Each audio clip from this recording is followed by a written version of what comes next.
You see it?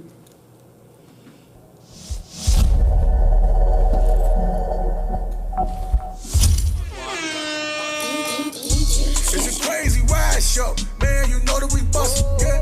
It's a crazy ride show. Hold up, you know that we bustin', yeah. It's a crazy ride show. Hold up, you know that we bustin', yeah. Yeah, you know that we bustin', yeah. We the topic discussion, yeah. It's a crazy ride show, man. You know that we bustin', yeah. It's a crazy ride show. Hold up, you know that we bustin', yeah. It's a crazy ride show. Hold up, you know that we bustin', yeah. Yeah, you know that we bustin', yeah. We the topic discussion, yeah. It's a crazy ride show, man. You know that we bustin', yeah. It's a crazy ride show. Hold up, you know that we bustin', yeah.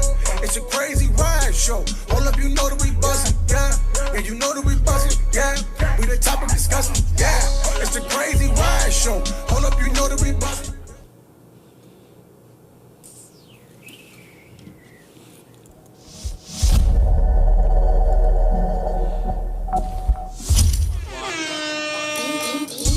It's a crazy ride show, man. You know that we bustin', yeah.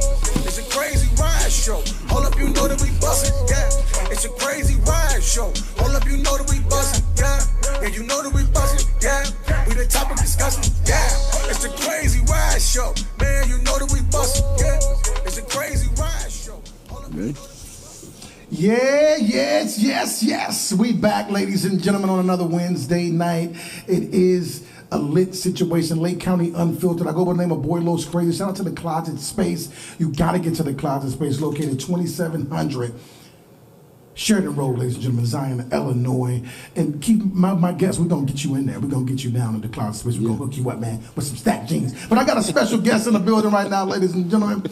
Alderman Keith Turner's in the building right now. Let's clap it up. Clap it up for him. He was here last week. He just hung out with us last week. Right. But we back again in the building. How you feeling, man? I feel good. I feel really good, except for the weather, which is not my thing. No, it's not. I hate it. I'm summertime. It's sliding and gliding outside. It's sliding. You are a polarizing guy, man. Really? I think so. I've seen you in council meetings. You have the charisma. You know how to, make stuff fun. Yeah. At times, of me visiting council, you've added the. It's lighter sometimes when you make it a little fun. You know what I mean? But now you're on a mission. You're a current alderman now for the city of Waukegan, and now you're kind of switching gears and saying, you know what, I want to be in the middle seat. Yeah. Talk to me a little bit about the story, your kind of story before politics. I know you're a military guy and a veteran, but give me a little bit of the story before. All right. So, So I dropped out of high school. 25 days before graduation because I wanted to join the Navy, which was my mission since I was 7 years old. I'm going to the Navy. So in high school, it never occurred to me to go look for a job, go to college. And I knew what my move was. At 17, my mother would not sign for me. So when I turned 18 in April of 75, I made the decision, I'm out, I'm going. And I had to leave because I was still scared of, I respected my mother. Sure. Right? So I jumped a bus 25 days before graduation in June of 75. I went to Minneapolis to join the Navy. And that was the first time I outsmarted myself in a big way because I walked in the recruiting station. I passed everything. I'm solid. I'm good. I'm thinking I'm going. The chief says, hey, you don't have to go right now. You could go on delayed entry and go active duty in September. Wow. Yeah. So I partied in Minneapolis. I went back to Chicago. I partied some more. I went back to Minneapolis. I partied. September, I swore in September 8th, 1975. However, remember, the whole purpose of me dropping out was to go to Vietnam. See, I thought it was real cool that the Navy kind of talked sideways. Instead of having a river patrol boat, they had a patrol boat river. Okay. Right? And I wanted to go to Vietnam, ride the patrol boat river, shoot that big machine gun. Yeah. But the Vietnam War was over in May when I went up there, and I should have. So I'm not a Vietnam War veteran. Right. Almost. But and I would have been if I had followed if I had just sworn in that day. Right. So I spent a total of 7 years in the Navy, 1975 to 1980. And then I got out for a year, and I went back from 81 to 84. I worked in operations intelligence, and I did I had an interesting mix of sea and shore duty. And ashore, I did some security work, shore patrol, base security, that kind of thing. Okay. Right? So that was my initial exposure to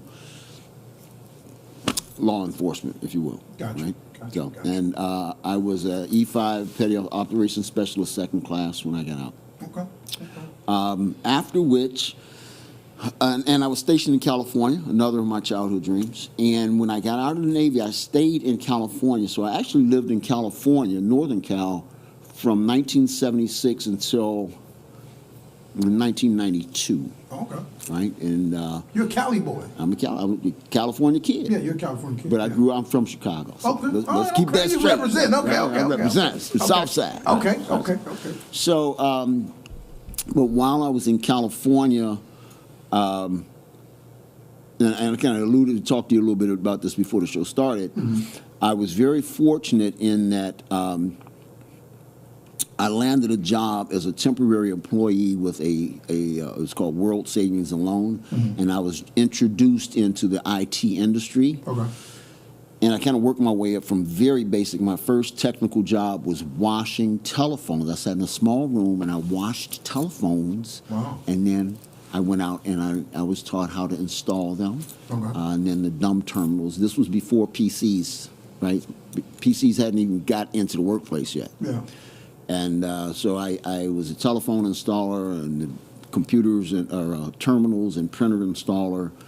Later, I became the PC guy. So I was the telephone guy, the terminal guy, the PC guy. Yeah. And I got the big head, and I quit. Got out of there. I quit, and I went to a small phone company in San Francisco, and I did telephone installations and so forth.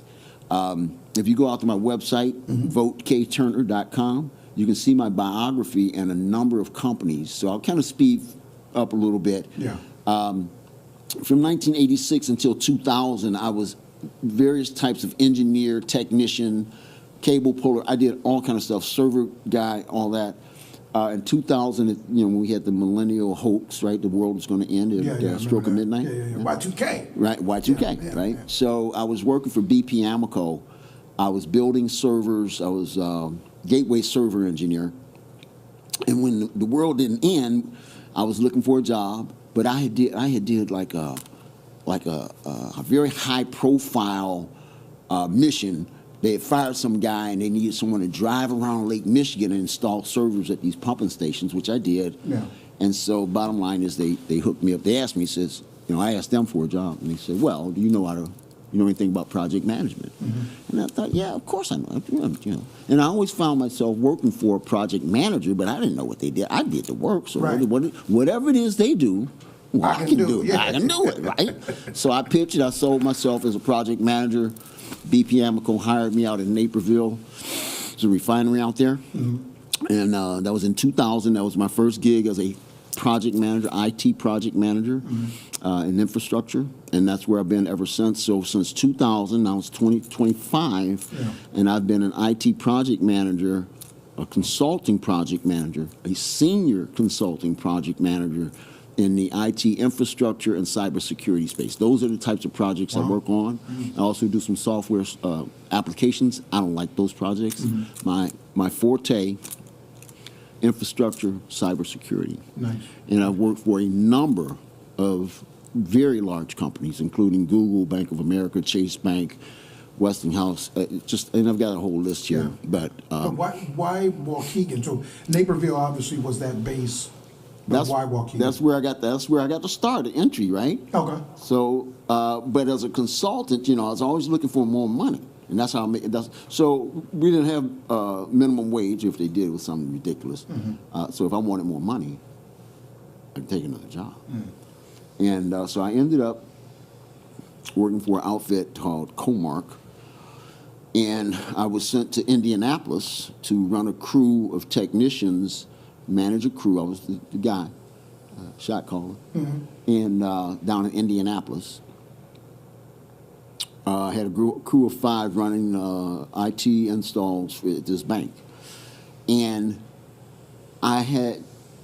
before I had gone to Indianapolis, I had an appointment at the VA in North Chicago, right? Yeah. And I saw this fine young thing walking through the halls, and I said, "Hello, how you doing? Is What's it up?" me you're looking for? What's up? What's up? So, and that today that's my wife, Nice. right? Nice, so nice. I met her down in the hallway at the VA. Yeah. And so I moved to Indianapolis, and we were dating long distance. And I just, man, I'm getting old, and I've been very nomadic. So during this time, I lived in actually 7 states, right? And I can't tell you how many cities. Yeah. And I got tired. Man, I need to settle down. And I asked my girlfriend to marry me. We got married. She lived in North Chicago. Okay. And though neither of us wanted to live together before marriage, it was easier for me to relocate. I'm a consultant. I picked up the phone on Monday. I had a job interview on Wednesday. I accepted the offer on Thursday, and I quit on Friday. Wow. Right? Where I gave my notice. And then I was actually commuting between Indianapolis and Darien. I was working for American Bottling Company. It was a 3-hour run each way. Wow. And so anyway, I ended up moving in with my wife, Sonia. And we got married in 1999. Shortly thereafter, we bought the house in Waukegan. And that's how I got here. Wow. So that's how, That's pretty cool. It was love that brought me. There you go. See, there you go. It's a love story. Everybody likes a good It's a love story. So, yeah. And then, so the entry into, we got questions coming in already, but the entry into politics what was the first thing that you kind of saw, maybe noticed to get you into politics? All right, so here's the rub. All right, so when we got married, I was working for Cardinal Health. And we got married September 4th of 1999. I'm working for Cardinal Health. We bought the house in October, and my wife gave me, that spring, my wife gave me the property tax bill. And I threw it on the seat. She gave it to me as I was going out the car. I threw it on the seat of the car, went to work, and on the way home, I'm reading, and I said, oh my God. As I turned I live on Jackson Street, and as I turned from Glen Flora onto Jackson, $6,000. Wow. And they didn't paint that yellow curb. Why? Why they not painting the yellow curb with my $6,000? Yeah. And so I asked a friend of mine. He's gone now. His name was Jack Potter. He was a local real estate guy. He actually ran for mayor in 2000. That's how I was introduced to him. And I asked Jack about it. He said, you should go to City Hall and ask him. Wow. And that's what I did. My alderman, Mr. Larry Tempest, kind of blew me off. Yeah, very impressed. So I went back, and the second meeting, a city council meeting, I sat there, and I distinctly remember thinking, these guys don't even know. I'm running for alderman in 2000. Yeah. So I ran for alderman in 2003. Larry Tempest slaughtered me. Yeah. I came back in 2007. He beat me even worse. But you've heard me say it before, we don't stop, we don't quit, and we don't give up, right? And so I kept coming back. And over the years, I've run for committeeman and won. I ran for Park District, I ran for County Board twice, I ran for State Rep, and I ran again for Alderman in 2019, and I was elected, and I was re-elected in 2023. So I'm in my second year of my second term as Alderman. Gotcha. The city of Waukegan is an interesting city because I call it the big small city. It's obviously the county seat for a really rambunctious county. It's a lot going on in Lake County. A lot going on that people don't know. People that don't know. Yeah. But the city of Waukegan is managed very old school, in my opinion. What, and I'm gonna get to y'all questions. Keep dropping them. We're gonna get to them. I promise you. My question is, as you're an alderman and you sit on that seat, what is it about Waukegan that you want to fix immediately? Something that's just something that isn't right. The first thing you want to kind of fix. What's the first thing you would do? The transparency. And the sharing of knowledge, the citizens, the residents, and have a thirst to understand and know what's going on with our government, and they have a right and an entitlement to know that. So the first thing I would want to bring is openness and transparency. Day one, we're going to reopen City Hall. As you may know, you do know that under the current administration, you have to clear the guard desk. You can't go upstairs during business hours unless you have a special dispensation. And I've been in the lobby and seen people wait to talk with someone from the mayor's office, and they come down and you stand in the lobby by the elevators, and that's where you have your meeting. I've seen it a number of times. I don't like it. I'm going to make that change immediately. Yeah. So that's the key. Opening up City Hall, becoming more transparent and more informative, truthful sharing of information, engaging our community, and working, and I want to do this rapidly, to change the culture in how you do business with the city of Waukegan. There's a fundamental lack of communication, both internally and externally. Internally amongst the staff in the city and the mayor's office and all that, and externally with the citizenry, the residents, and particularly those who want to do business or have business with the city. I've asked that question to multiple candidates where they say it's hard to do business with the city of Waukegan. Absolutely. What do you say to that? That is the singular, most common and consistent complaint that I get, is how difficult it is to do business with the city of Waukegan. I can tell you, I know a guy, a developer, who's going to put $7 million, bam, on the barrelhead for 1 North Genesee. That's that big, tall, brown building at the corner of Washington and Genesee. Couldn't get it done because the city was on. We had Amazon. They wanted to, they had a Kennedy Construction Company owns a lot. It's a construction lot. They haven't been able to sell it for 20 years. Amazon wanted to buy it. They did all kinds of traffic studies, noise studies, all this jumping around. And we finally, after months, maybe 7 or 8 months, we voted 7-2 to give them the permits and all that stuff. And so they closed the deal, but then 4 months later, they still haven't started construction. No calls were being returned, and at one point they were told to whoever the project manager was or something, we're not going to talk with you. We need to talk with your attorney. We'll only talk to your attorney. Emails are not being answered, which is a commonality at City Hall. They don't want to answer emails. Nothing in writing. And so Amazon eventually got tired, walked away, and went over to Gurnee. But I know a number of, I've spoken with directly.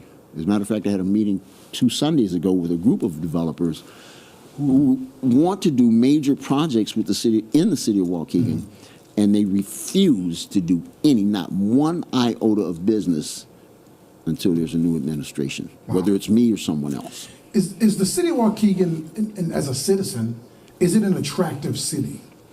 If you take away the politics out of it, I'm kind of biased, man. I love Waukegan. I mean, Waukegan. I'm a transplant. I'm a migrant. But I love Waukegan, so I'm kind of biased. Yeah, it's attractive to me. Got you. I mean, I don't like the weather. Right. I certainly am not jumping in the lake in January. Yeah, that's tough. No, but I think Waukegan is an attractive city because of our location. We're almost equidistant between Chicago and Milwaukee. Right in the middle, We're on the lake. We are on the tollway. We've got major, 41 and 43. We got How do we take advantage? Because I've heard former Mayor Sam Cunningham broke down to me the water usage and how we could really use that in different ways. How do we benefit from being on the lake now? Because of course, in the past we had industry there. But now that industry is gone, how do we now, if you do have a plan, do you have an idea of how we could utilize the lakefront, the water, the access to that? Well, when you say we, who do you mean? I guess the city. The city of Waukegan, yes. Or businesses? Both, everybody, okay. All conclusive, inclusive. I think the broad we, could best utilize, or We need to make it easy to do business. The city cannot dictate what business you open. Sir, you must open. No, we can't do that. We can say, well, we kind of like this, but ultimately the decision comes down to those who are making the investment, the developers, property owners, and so forth. Right? So think of it this way. You and I could put our money together and say, well, we want to build an outdoor roller skating rink at lakefront, at the harbor or down by the beach. Sounds like a great idea. Actually, it does. Let's do it. I got half. You got half. But then the city might say, well, that's not what we want. We want a Ferris wheel. You say, well, we don't think we did this market study. It's our money. Yeah. And they'll say, well, so you don't get your roller skating rink. Yeah. They don't get their Ferris wheel. You get nothing, and that's what you got today. And I think that's the small, when I say big, small town, that's a small town thing. Yes. Where, especially I opened a business downtown Waukegan, it was graciously accepted, and you were consistent as you say you were.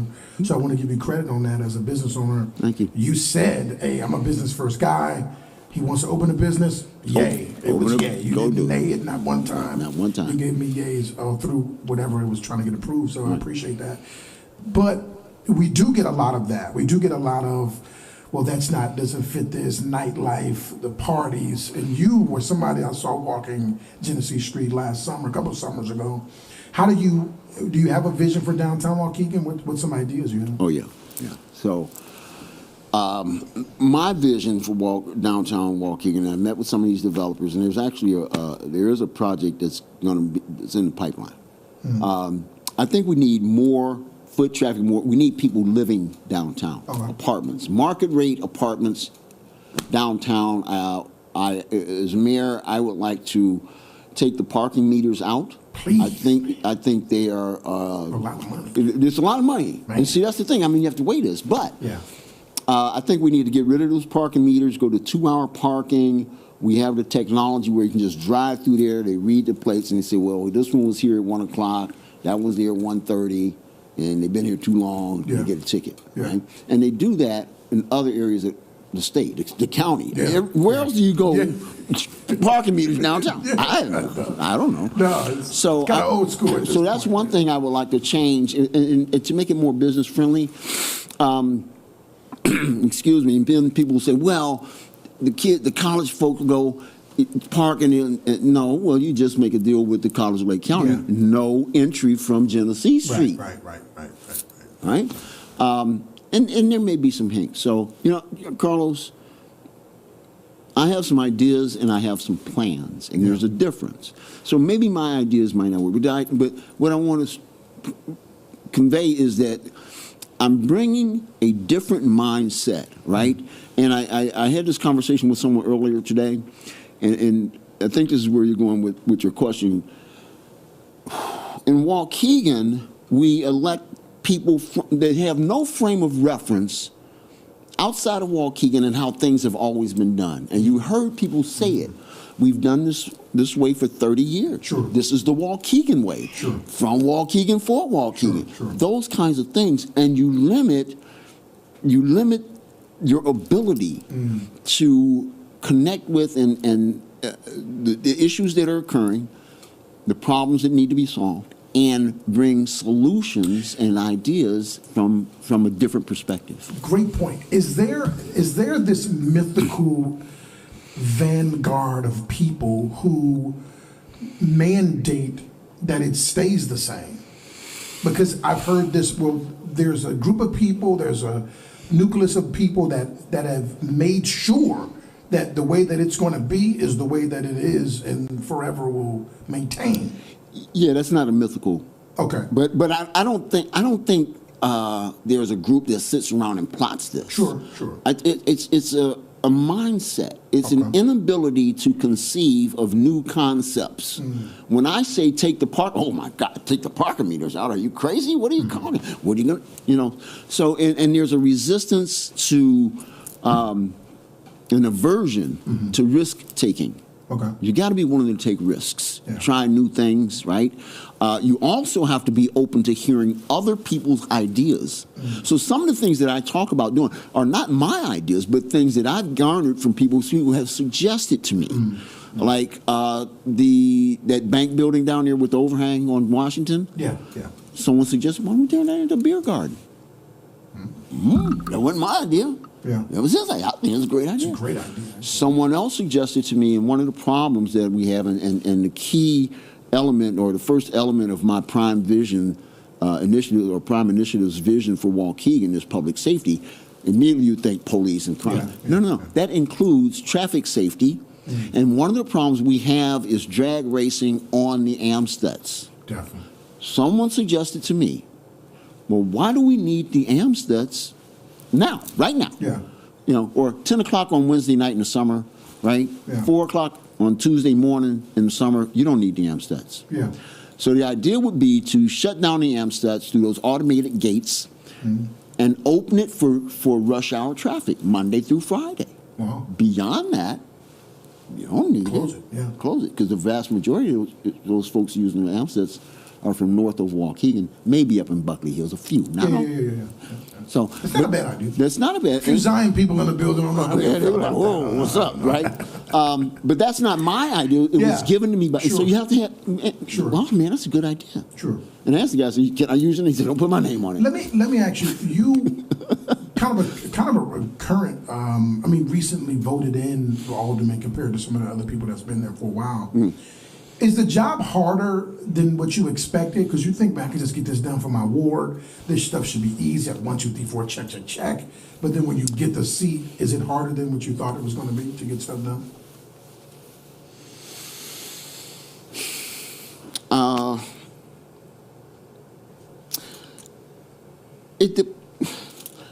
People have a perception of what the job is. The only written job description for alderman is attend 2 meetings, one the first and third Monday, and vote on items on the agenda and approve the budget and that kind of thing. We're legislators. Yeah. However, this job is what you put into it. I put a lot into it. I'm known for being hyper responsive, and by that I mean when people call, I will literally get up out of my bed and go see. I want to see what you see, right? And that's me, but that's my character makeup. I'm the guy who gets things done. I'm rolling early in the morning, 3 o'clock, 4 o'clock in the morning. I'm rolling, especially in the summertime. Now, in the wintertime, there's not so much going on. Yeah. I still creep around, but I started driving the lift car. Okay, nice. So if I'm not nothing else, I make some money. I make some money, right? We're driving to get money. Yeah, well, that's how I am, man. That's how I'm driven. I think that it is what you put into it. The one thing I will say is, as an alderman, we are the closest, most directly connected to our neighbors. Neighbors know they come knock on my door. They call me all hours of the day. Text, email, phone call, messenger. Yeah. They can get me, Yeah. not somebody else. And you know, I don't have a secretary. I don't have a guard. You know, and I encourage that. And one of the best feelings for me is helping someone. Sometimes that just means listening. They're being heard. Yeah. But I often engage in actually solving problems, and I believe in solving problems at the lowest level, and most often that's just a matter of communication. Chimmy, this is my philosophy, and I share this with most politicians. I don't believe in any politician who hasn't been successful away from it. Only because power is the most addictive thing ever. Having power is intoxicating. My question is, how do you rule without including your ego?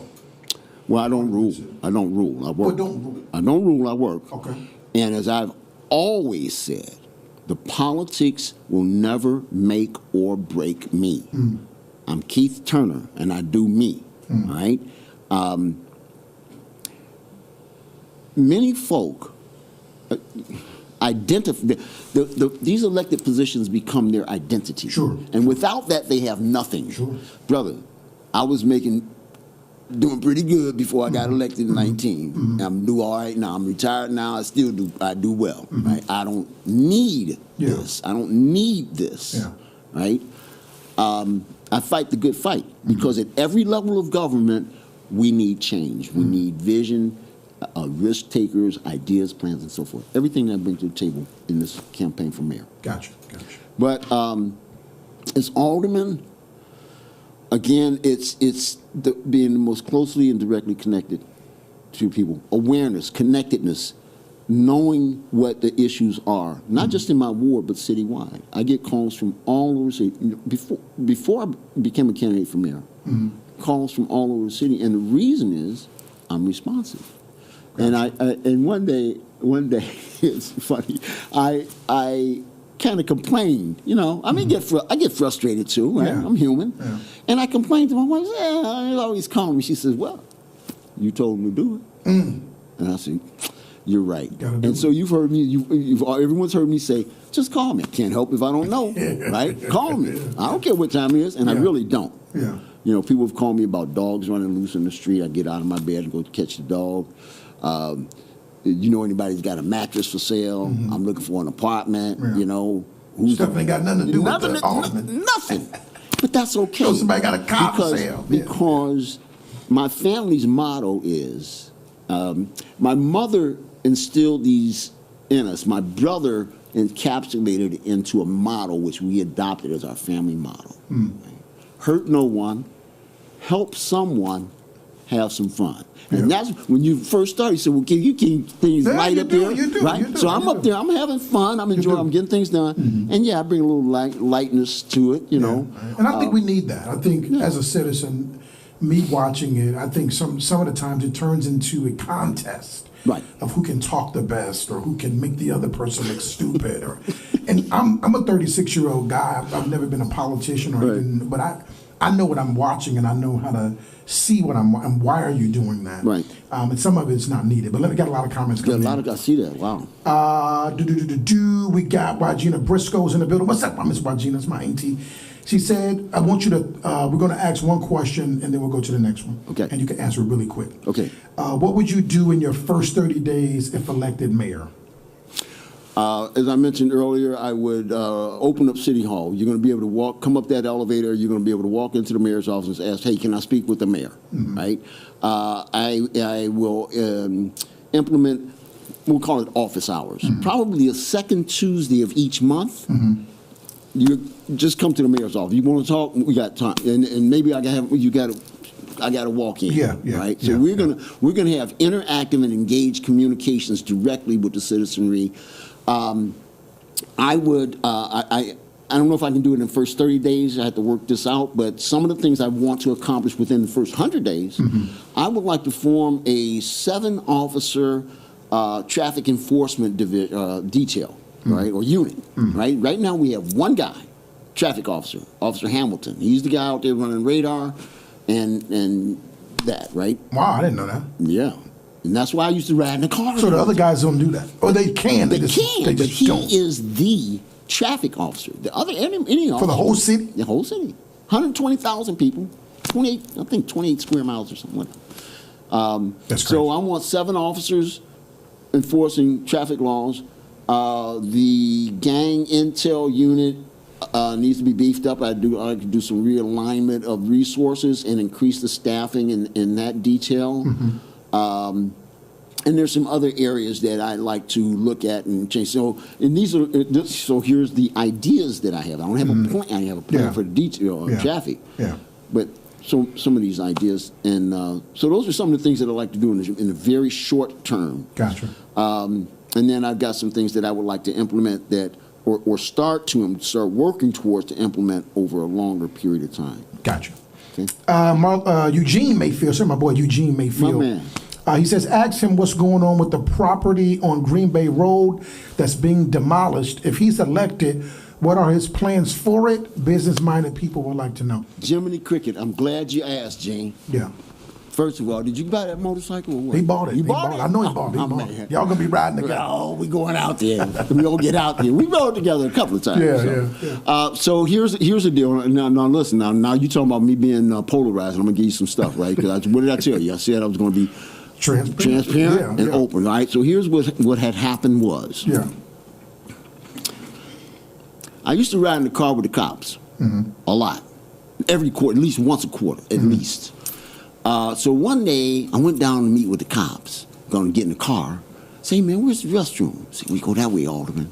And I was like, man, this is not nice, right? And so later I asked the chief, hey, chief, I want a tour of the police station. Bear with me. I'm going to answer the question. Yeah. But I want you to understand the backstory, all right? Chief, I want to tour the station. He set it up. Had one of the commanders walk me through. It's a shithole, right? You're walking through the police station. Police station. Okay. Man, this is not right. There are areas where there's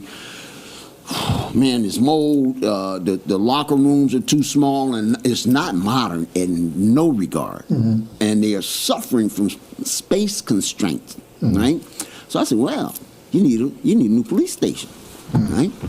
And it just so happened that I was hitting corners down in the First Ward. I saw the NOSCO building, and I'm going to get to the point.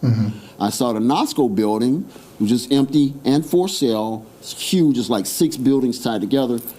Parking lot across the street is fenced in, and the building is in condition where they had like 30 offices. You would need to replace the carpet, but you could literally turn on the water, Waukegan, turn on the water, ComEd, give me some power, and you could have run a police substation there immediately and moved in gradually. So I started talking about a new police station there, which I thought would have changed the whole character of the whole south side of Waukegan, right? And there was some resistance there. Ultimately, they poured salt on the idea, and one of the things they said was, they is who they is, that they wanted the police station should be more centrally located. And I was the one who said the police station does not need to be co-located with City Hall. So, but the mayor jumped on that idea, and she says, well, I want to tear down the police station, we'll dig a hole, put it in a parking lot, put a new police station The on current top. mayor. Yes. Okay. And I said, well, no, And he said, well, we would like it to be more centrally located if we're going to do it. And I said, that. So I went and talked to the guy that owns the Ramada Inn. Now, I first had a deal locked, handshake deal for a NOSCO building, $1.2 million. I had a handshake deal on Ramada Inn for $2 million. And believe me, there was nothing wrong with that building. People say, well, it was structurally, there was nothing wrong with that building. Okay. And it's 6 acres. Right. And you've been over there, so you got the big lots. It's a big lot. Yeah. It's big. So I had a handshake deal for $2 million on that, but it was my idea, and I'm driving it, and so they had to pour salt on that. And then they forced the owner through court. They took him into court to get him to demolish the building. He was winning the court case. They had time or whatever. Meanwhile, there were people who were coming to him and saying, I would like to buy, we'd like to put this in there. And allegedly, supposedly, somebody said, we're not going to grant no permits, so don't worry about it. So that dried up. Wow. And then there was a fire in the south wing. North wing was still good, but the south wing was burnt. But they forced him to tear it down, cost him $1 million to tear it down. Wow. And that's where it is now. It's being demolished. Is it a new owner, or is it the same owner? No, same owner. I thought a new owner bought it. Okay. Well, there's a guy from Dubai that owned it. He was just tax write-off. Right. So there's a new owner. Yes, I know him. Yeah. Yes. Okay. So now the building is being demolished, and now the city keeps offering more money and more money. See, they forced them to spend $1 million, so we didn't have to spend it. And I think there's something nefarious up somebody's sleeve, but I'm not going to make that open allegation as yet. But if it comes to fruition, you're going to know about it from me. Wow. All right. So, So that's Gene. That he answered your question. Okay. He got there. So here's the thing. Right now, the property is being demolished. There are supposedly the city is still making offers on it to buy it. To buy it. And there are other people who are interested as well. So we don't know, Wow. as we sit here today, we don't know what's going to happen with that, Wow. that property. That's interesting. Yeah. Quickly, while Gina Briscoe asks another one, what do you think about the status of Vista Hospital? You know, here's the thing, Wajina. You remember several months ago, they were having issues, right? Mm-hmm. Do you remember what was said? I do. Yeah. I'm not going to call any names, but several people said, yeah, we're working behind the scenes. We're working behind the scenes. Right. We ain't doing nothing. What'd you do? What did you do? Nothing. And that's why they never say, now, come on. If I did something to help, you think I wouldn't say it? Yeah. So, but they're just making noise and not being sincere. This is what I talk about, being transparent, informative, and truthful, right? So don't blow smoke at me. Nobody do nothing because there's nothing for them to do. It's a private enterprise, right? As I understand it, there is some monies available from the state. Vista is working to get those monies kind of shore up down, that, yeah, right? yeah. So Which is crazy to me, it is. because I had a private business and I would have loved to get state You funded. think? Yeah. Yeah.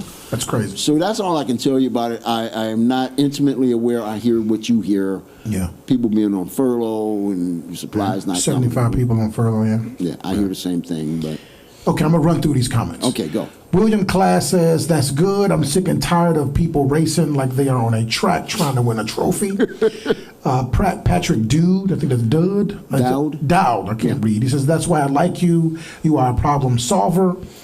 Angel Salgado says, keep Turner for mayor. We need change. Eva Ronell says, Ann Taylor City Hall is so unresponsive. Her office is closed to the public. Her secretary turnover rate is high. Yeah. No one there speaks Spanish. How would you change that to make the people's office again? Stop. Let me answer. Man, look, folks, let me tell you something.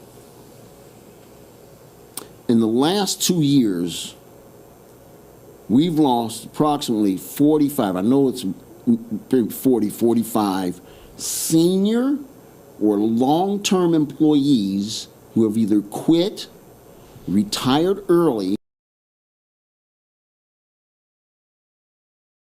and most of them have retired or quit. There have been some people who have been fired. And I have a list, but I'm not going to name names. So we still don't have a finance director. Don Schultz is interim. He's acting as a contractor. We don't have a building commissioner. He quit. Let me play devil's advocate. Keep that. Yeah. And you answer it for me because you know it better than me. Are these people quitting because the administration? In some regards. Okay. Positively and negatively, either yeah, side. Gotcha. Yeah, I agree with that. But when you see so many in such a short period of time, you know, these are city jobs. It's government jobs, government work, right? Yeah. So these guys, a lot of people want to retire at 30 years. That's the hallmark, man. Yeah. I'm here 30. I'm straight. Yeah. Right. But they're leaving at 20. As soon as they got 20, 21. 10 left. Yeah. Some like they close to 30. They 28. I'm done with this. So I want to work to change the culture of City Hall, of city government. The morale across the entire city workforce is depressed. Right. I've called for a culture and morale study to be done. I understand they're doing some kind of 360 assessment, but what I'm hearing from the people, they're not liking it and they're not being responsive because they fear retribution.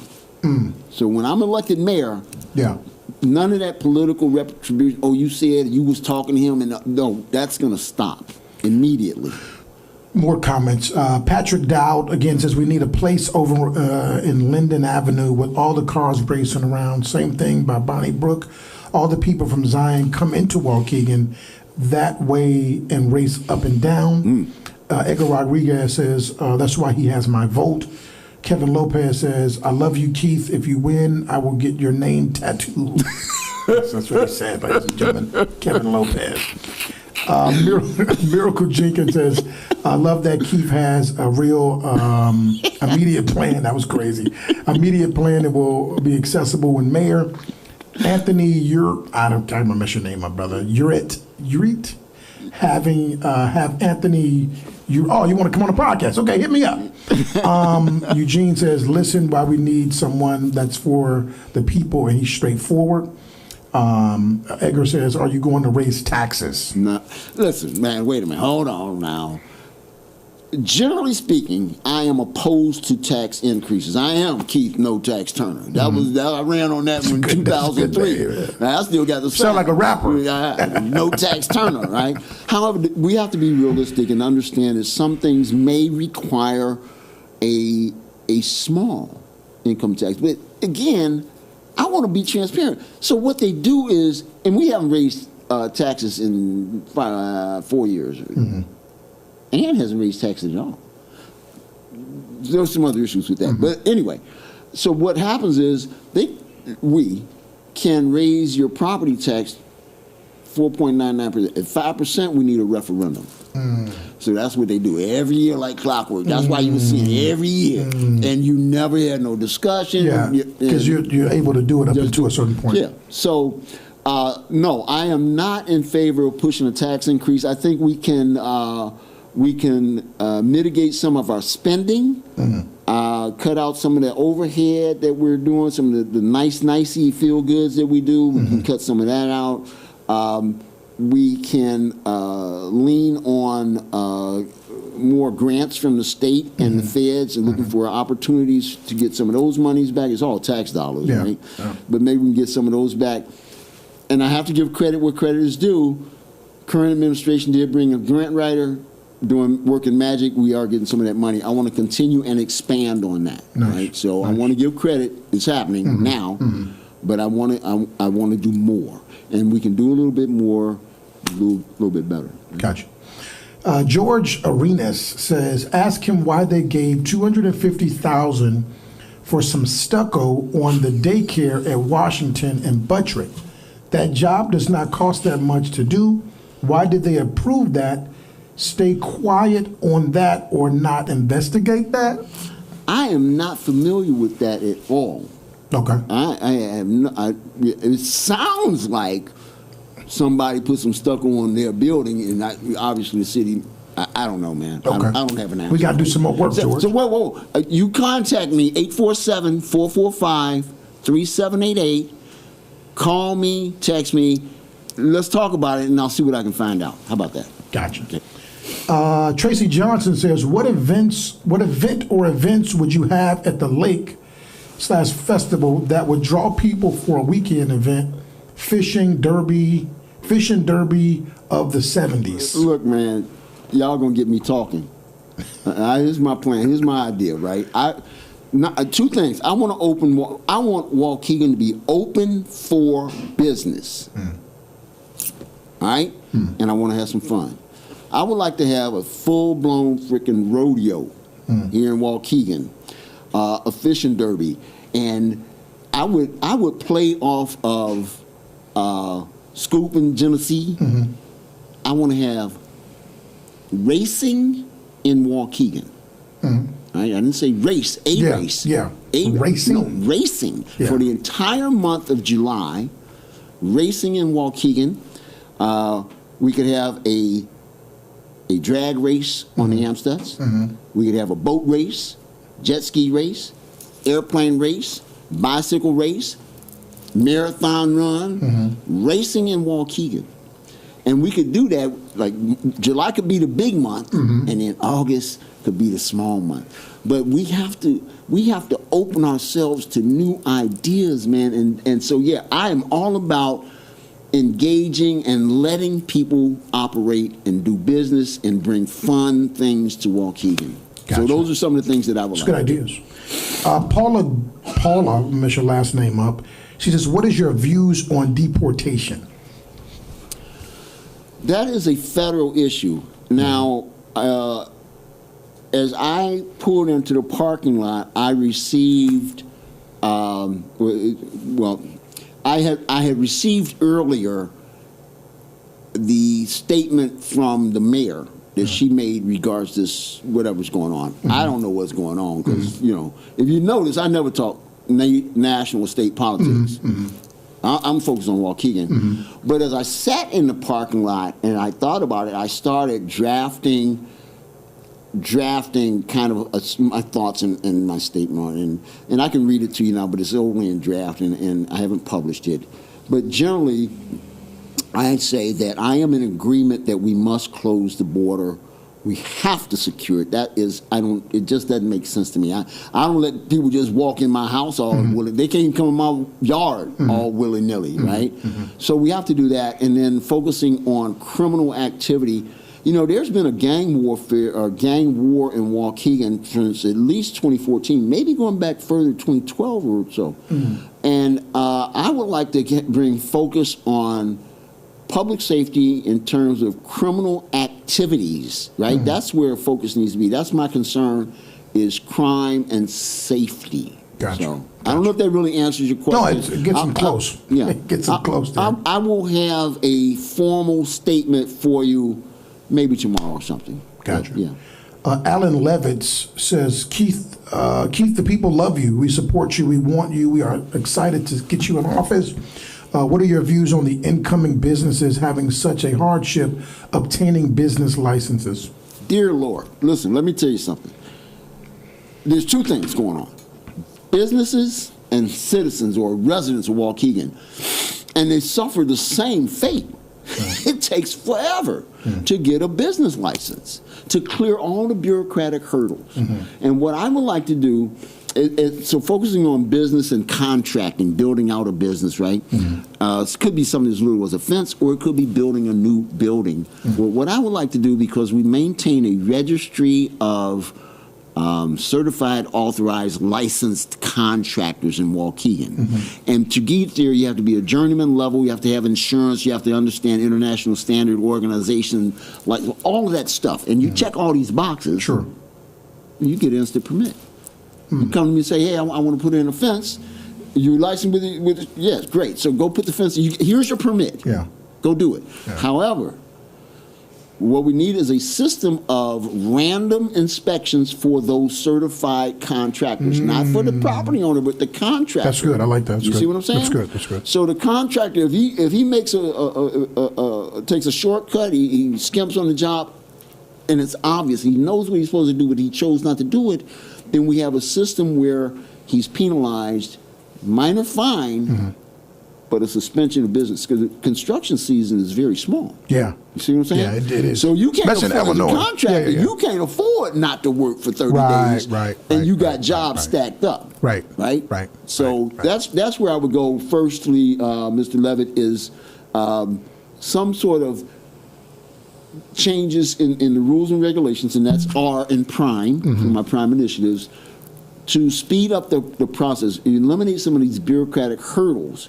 Also, procedurally, I think there's too much over-governance in how we are approving these licenses, approving these deals. So we have a planning and zoning committee, a development review board, we got the economic development committee, we got the blah, and the blah, the committee of the whole, the committee and the city council. Yeah. Come on, man. Really? Do we need all of that? No. Let's make it easy to do business. By making it easy to do business, we raise the flag and we say, we're one Waukegan, we're open for business. You will have businesses flocking here. Why? Because of our location. Can Keith Turner just obliterate this, what you're saying? Can you just do that? Or does that take voting? No, that's going to take buy-in from the alderman, the city council. This is not a dictatorship. You can't executive order and stuff. The mayor has influence and authority. There's some things I can do as mayor, and I will do. That's the administrator, chief administrator. So when I'm running the administration, but to do some of these things, it's going to take buy-in from at least 5 of the aldermen, or a majority of the aldermen. And I think we can get there from here because I'm a communicator. We don't have that now.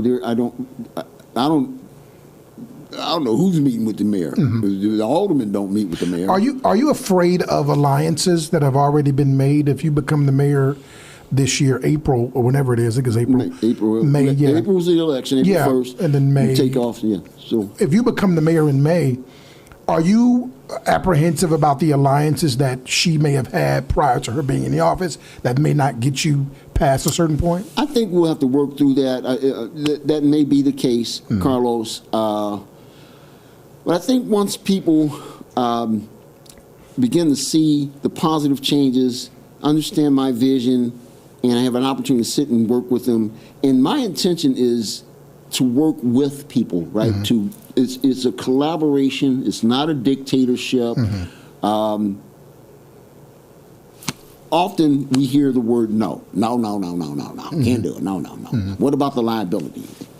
So we are going to get things done. Gotcha. That's why they call me the guy who gets things done, right? Gotcha. Because I want to get things done. I want to solve problems, find solutions, and I want to solve those problems and find those solutions at the lowest level possible, which often is just a matter of communication. Gotcha. When you got a problem and me and you are talking about it, we can solve that. We can squash that. We can. Yeah. Waukega's an interesting city. We got a couple of more questions. Waukega's an interesting city because you have different groups of people, different walks of life, different levels of living. And I come from a place of like the block, Right. From the block, Yes. right? Yes. And when Keith Turner's name comes up on the block, it's associated with certain topics. And I don't know if you know this or not. I don't. Trayvon Martin being one, Yeah. where when the incident happened and you had select things to say, and people didn't like it. Certain people didn't like what you said. Yeah. And then there was another issue where you took pictures of some young lady's body part, something like that. Yeah. How do you respond to people who have painted you as a conservative guy? Yeah. Some people call you a Trumper. Yeah, I don't know what that means. I don't know what conservative means. Yeah, well, what is it you think? that's what they say. That's what they say. What am I trying to conserve? Well, that's what I'm telling you, I'm here to change. Got you. Right, but anyway, So, what do you say to those people who say this guy's a true right winger? He's hard right. He doesn't believe in certain concepts of democracy, where Section 8, things like that. What do you say to all those people? So people don't know me. They don't talk to me, and they make shit up, right? So first, I want to address this thing about this body part that I put on Facebook. I put it out there, and I want to talk about why and where that came from. So. I believe in being transparent and informative. I say that over and over again, and if you'll recall, many of you will recall that in the past, I was always putting out information about police, criminal activity, car accidents, fires, and all those things. And there is, and has been, a active, concerted effort to suppress information that is being presented. They're keeping it from you. And I don't, and I won't. And what you can expect from me is more transparency, more information, and more truth, not less. So when I put that arm out there, I knew it belonged to somebody. I didn't know who. And me and people I was talking to, we thought it was some of the studs from down south of the border chopped up with somebody else. And I wanted our people to know that there was a significant criminal incident at our lakefront. That was my only intention. And I got to tell you, if it comes down to a choice between suppressing information or presenting information, I'm going to present to you every time. And you do with it what you will, right? Gotcha. And you don't regret it after? I do not regret it. Okay. I do not regret it. Okay. I'll tell you this. I'm going to give you another example of what I mean by the suppressing of information. Man, I left those stats out in the car for December of last year in 23. But I can tell you this. Between January 1st of 2024 and June 30th of 2024, there were 3,300 violent crimes committed in Waukegan. You don't know about none of them. Or maybe you know about 2 or 3, because they're actively suppressing that information that you have a right, not an entitlement, you have a right to know about it, but they won't give it to me. I used to give it to you. Yeah. every day, twice a day. You remember? Yeah, you used to. Yeah. Yeah, do the thing. Yeah, you used to go. So that's it. You know, man, I'm focused. What about Trayvon Martin? Man, I got to press back on Trey. I'm focused on Waukegan. Okay. Okay. I had to ask, man. You asked. Because people, when I announced that I was interviewed, that was the thing that people wanted to know. That was 13 years ago, and you asked me about it. We have problems, issues current right now today. We are not focused on the core issues that most immediately and directly impact the residents of Waukegan. That's where my focus is. Don't get distracted. Don't get distracted about things I said in 20 years ago. You know, when I was 6 years old, I stole a candy bar, man. I'm telling you. So give it up. All right. Gotcha. A few more comments on this thing. Sir. Eugene Mayfield says, "Speak your truth, sir." Hugo Rodriguez says, "Keith always answers his phone. He takes his position seriously." Edgar Rodriguez says, "Is Waukegan getting any profits from the casino?" Oh yeah, in a big way, and we're gonna get more. Right now, and I may be wrong a little bit. So here's what we got. We have three things, right? So we have the gaming machines, we have the dispensaries, and we have the casino. Gaming machines, all that money goes to police pensions. Okay. Right? So right now, or the last number I heard was we had about $7 million sitting over there. We just sitting on it. And we actually had discussions about how we were going to spend that money. Sure. Right? Sure. And the alderman get to weigh in. The mayor has her pitch about what she'd like to do. And so let's say probably now it's about 8. So we're getting money off the casino and we're not spending it. Okay. At some point, and part of that money is from lease payments, rent, that the casino was paying us. At some point after the main casino, the city owns the property? Yes. I didn't know that. Oh, yeah. Yeah, we bought the property back in, I would say 2005. That was smart. It was a smart move. That was very smart. Wow. And it was bought for that purpose, right? Yeah. So when the real casino was built, at some point the casino will buy $30 million cash money. Wow. What's holding that up? Do you know what's holding the building up? There was a lawsuit by the Potawatomi alleging that the process by which the license was awarded was tainted. They lost one court, and I think they went to another. It's close to being. It's almost nice. Right? And once that's done, casino's going to do what. I'm excited to see that. Seriously. Me too. Yeah. Beautiful. Eugene said that's a beautiful idea. Damn, just get in the office now, man.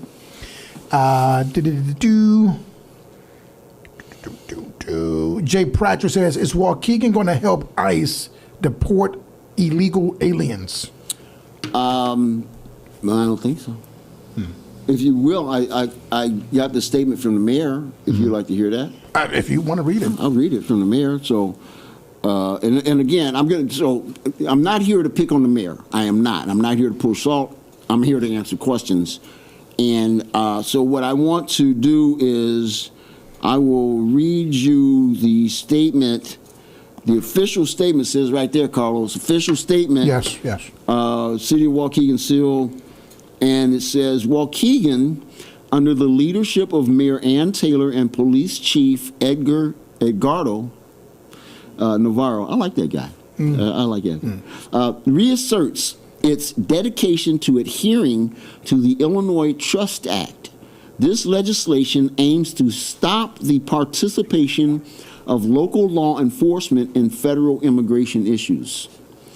The city's main objective during this time is to secure and maintain the well-being of our community by following the guidance of the Illinois Attorney General's office, avoiding participation in federal enforcement efforts, and by preventing the sharing of information solely based on immigration status.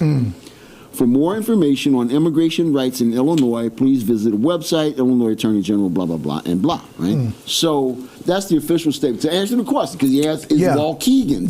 He asked his keys. Is Waukegan. So that's the official of Waukegan. Well, what's interesting is a statement from the mayor, not from the city council. So it wasn't something that we voted on. I will have my official statement regarding this tomorrow. I'll probably, I'm working on it. I just, Gotcha. Yeah. See if we got some more. Yeah, I love this. It's good. It's good. Can I come back? Anytime, man. I want to come the back. seat is always open. I love it's always this. open. Sonia D. Turner is in the building. She says, I'm proud of you, baby. That got to be the lady you met at the my VA. baby. Got to be the lady My you met baby. at the VA. Sonia D. But what would your view be on assisting with ICE? Paula asked. What would be your view on assisting I'll with have ICE? an official statement on that tomorrow. Gotcha. No gotcha. later. So, Paula, if you don't see it, hit me up. Text me, 847-445-3788. But when I tell you I'm going to do something, I'm going to do it. So I'm not trying to, but tomorrow, okay?